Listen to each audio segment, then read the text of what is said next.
Alors bonjour tout le monde, Joël Deslauriers, maire de la municipalité de Saint-Donat, mardi 6 octobre 2020. Alors vous avez vu hier deux conférences de presse du gouvernement. Alors le principal message était destiné aux zones rouges. Vous avez vu, ils ont resserré davantage les consignes, donc les règles sanitaires, mais pour les zones rouges. Donc Saint-Donat, on est encore en zone orange. On espère ne pas aller en zone rouge, plutôt descendre en jaune et viser le vert, comme on dit. Alors, écoutez, on voit que depuis quelques semaines, le Québec est passé de 100 cas par jour environ à plus de 1000 cas par jour. Donc, on est vraiment rentré dans la deuxième vague. On voit donc qu'il faut vraiment rester vigilant et être doublement prudent, je crois. On le voit, le virus se promène, il est encore là. Au niveau de la région de la Matawini, vous voyez 7 cas actifs et je vous invite à aller voir la page Facebook du CIS Lanaudière et du site internet aussi de CIS Lanaudière, parce que vous allez voir les données, là, puis au niveau des par municipalités, c'est pas donné encore, ça s'en vient, d'après moi, soit demain ou mercredi, en tout cas, d'ici la fin de la semaine, on va avoir les données par municipalité. Saint-Donat encore à 17, mais on sait qu'on avait eu un cas la semaine passée. Parlant de ce cas-là, moi je veux remercier la direction des écoles qui avait pris les devants en envoyant une lettre à tous les parents que si les enfants présentaient un début de symptômes, ben de garder les enfants à la maison.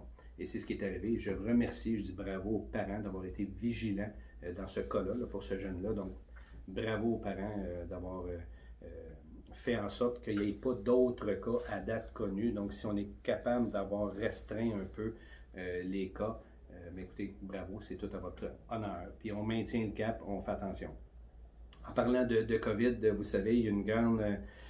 il y a eu un lancement hier, le gouvernement incite les gens à downloader ou à télécharger plutôt, pardon l'anglicisme, Alerte COVID. Donc c'est une application qui fait en sorte, alors je l'ai fait, puis il ne faut pas avoir peur, il n'y a pas de données qui sont transmises, mais je pense que pour que ça marche, ça prend beaucoup de monde qui la télécharge. Donc avec ça, bien, les algorithmes vont faire leurs effets, on va être capable d'être alerté si on a été de près ou de loin, bien, plus de près avec quelqu'un qui a eu le diagnostic positif de la COVID. Donc, je vous invite à le télécharger. Moi, c'est fait. Je l'ai posté ce matin, vous l'avez vu, donc je vous invite à le faire. Je veux revenir sur le vandalisme qui a eu lieu à la place de l'église. Écoutez, je n'en reviens pas, qu'il y a des gens qui aient vandalisé une exposition d'œuvres d'artistes de chez nous. Là. Je trouve ça bas pas mal, je trouve ça déplorable. Alors moi, j'invite les gens, si vous avez des informations et si vous entendez parler de quelque chose de vrai, n'hésitez pas à faire l'étoile 4141 ou 310 4141. C'est confidentiel. Vous parlez à la Sûreté du Québec. Et si ça peut mener à l'arrestation et identifier les auteurs de ce méfait-là, bien, ça va être mission accomplie parce que ça n'a pas de bon sens. On ne peut pas tolérer ça. Alors, s'il vous plaît, si vous avez de l'info, on le fait parce qu'il ne faut pas tolérer ça ici chez nous. Semaine de prévention des incendies, donc du 4 au 10 octobre, c'est cette semaine que ça se passe et le responsable, c'est toi.